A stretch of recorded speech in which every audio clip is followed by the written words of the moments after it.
It's echoed a lot of what Mattis was saying, but we're going to continue. Let's pause this, table this right now and move to our Beto conversation because we do have our Skype guest ready. You there, Steve? Yes, I'm here. Thank you. Welcome. And Nate, welcome to you here in studio. Yeah. Nate, can you tell us about the future of the Democratic Party post-midterms and how Beto O'Rourke fits into the future? Well, I think our future is extremely bright, as is Beto's. We had a historic victory in the midterms. We received more votes than any other party in the history of midterm elections. I believe it is over 60 million at this point. So it's extremely exciting to be a part of right now, how the Democrats are growing. And I think where Beto fits in is the energy he was able to create in Texas is now expanding nationwide. Our organization is based in New York. A lot of our leadership team is spread out across the country, and it's very reflective of the kind of grassroots energy it's building for him this early, which is really unheard of. So do you think maybe it's peaking a little too early? Because something I've already seen on Twitter, and it's probably coming from the left of Beto, is attacking some of his voting records, where they said that he had some votes that went with Trump or with against the ACA and a couple other things. It seems that, as usual, Democrats have to fall in love where Republicans fall in line, and it does seem that some people are saying that he is not the perfect Democratic candidate, such as, in some people's views, like a Bernie Sanders. Right. Well, I think there's no perfect Democratic candidate, even though we have a great field, and I'm really excited to see all the candidates we have on display. We have a really strong bench. None of them are perfect. You can nitpick all their records, all the things they've said at some point. Is not going to fall in line with everything that everyone believes.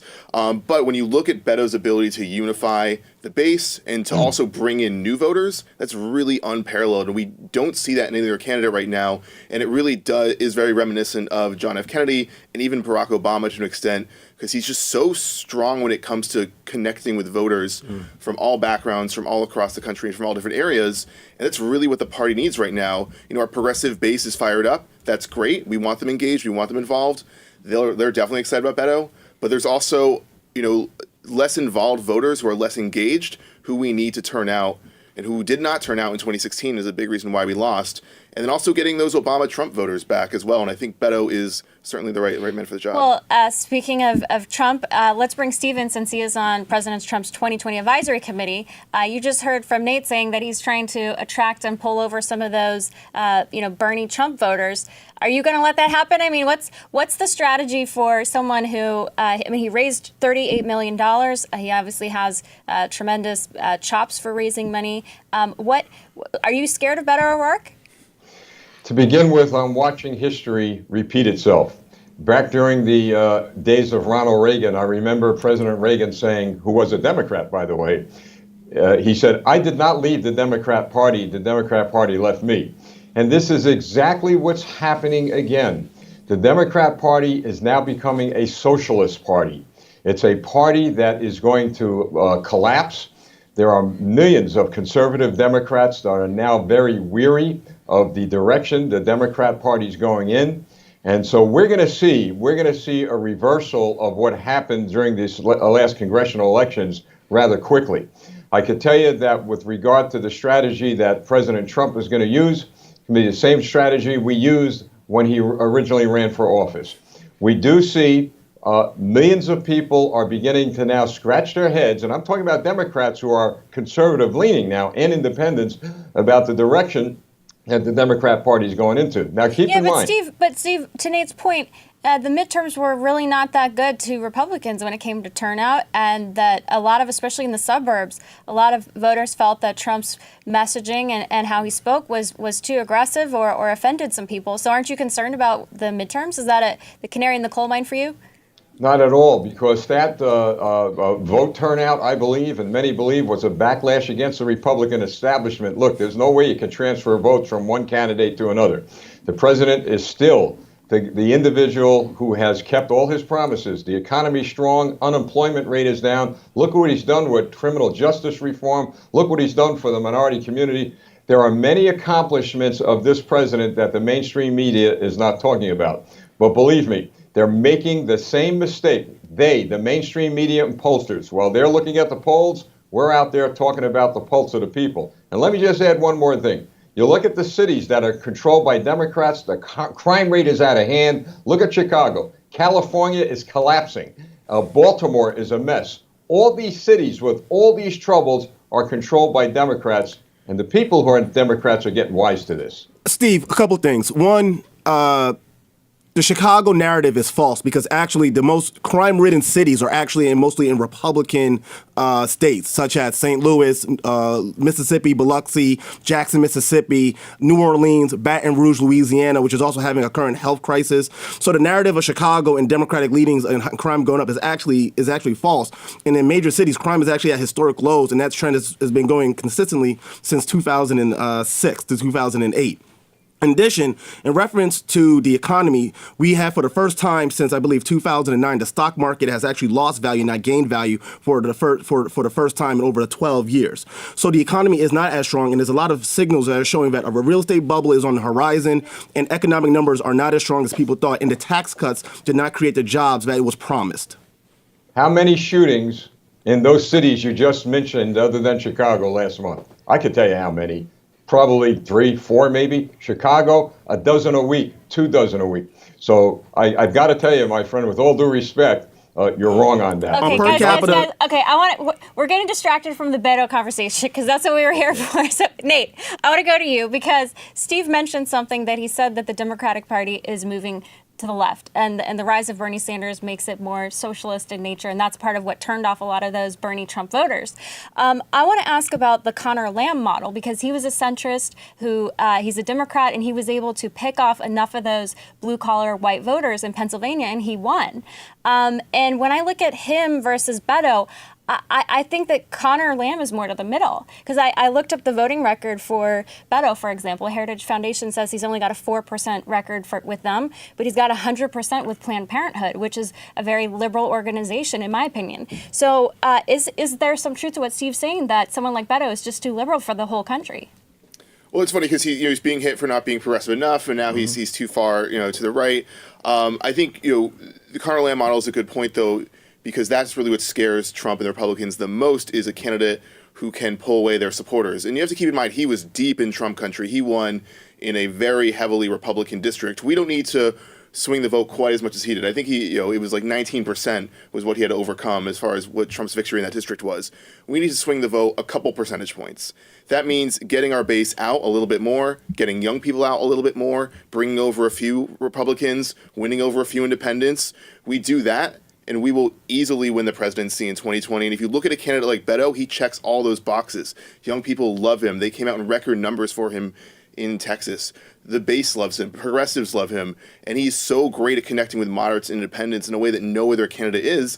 And I think that's what makes him the biggest threat to Trump in 2020. And also just to have him out there campaigning, even if he doesn't win the primary, is very beneficial to the Democratic brand. And it really shows our strength as a party because he's such a strong messenger. The one thing I found interesting is that the Beto O'Rourke train has come out the station even though he has lost.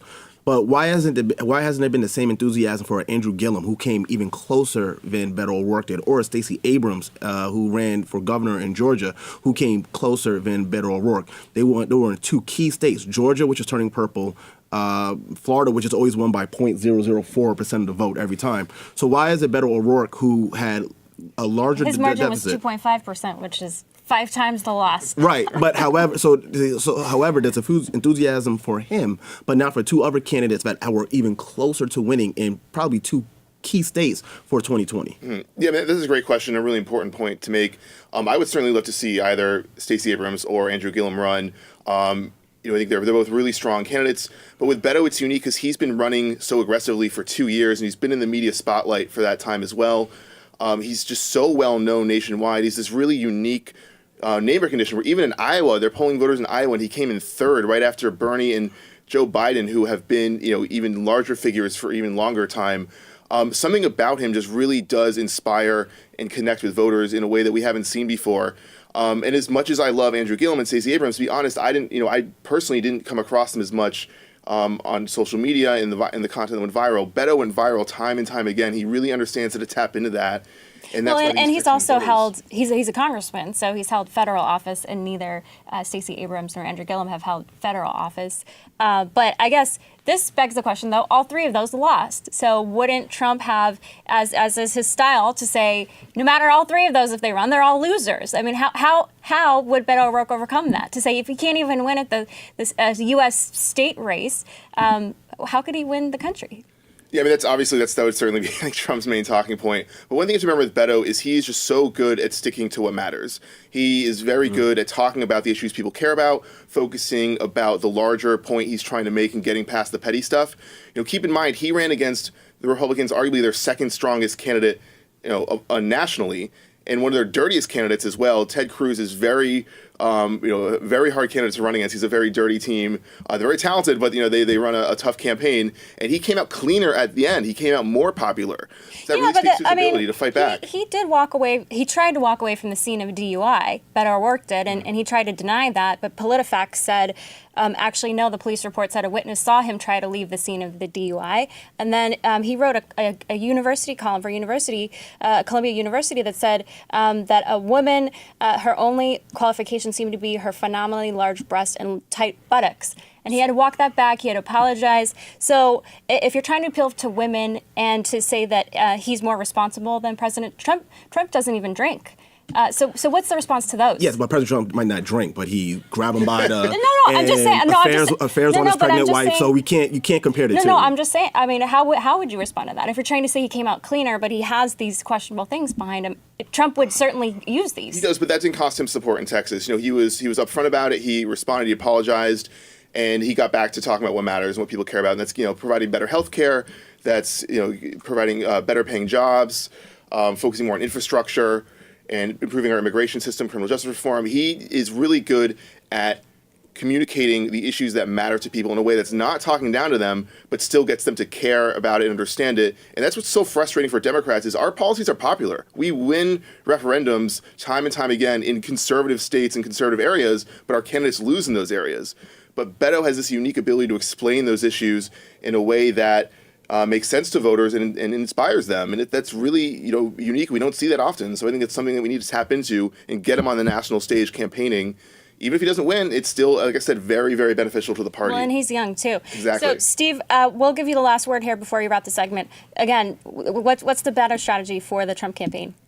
Look, at the end of the day, it's going to be the people choosing a socialist agenda or the agenda that has always kept America strong, and those are our conservative values. People are going to vote their pocketbooks. We know that happens all the time. President Trump has cut taxes, cut regulations. He's working on the infrastructure. We have a strong military.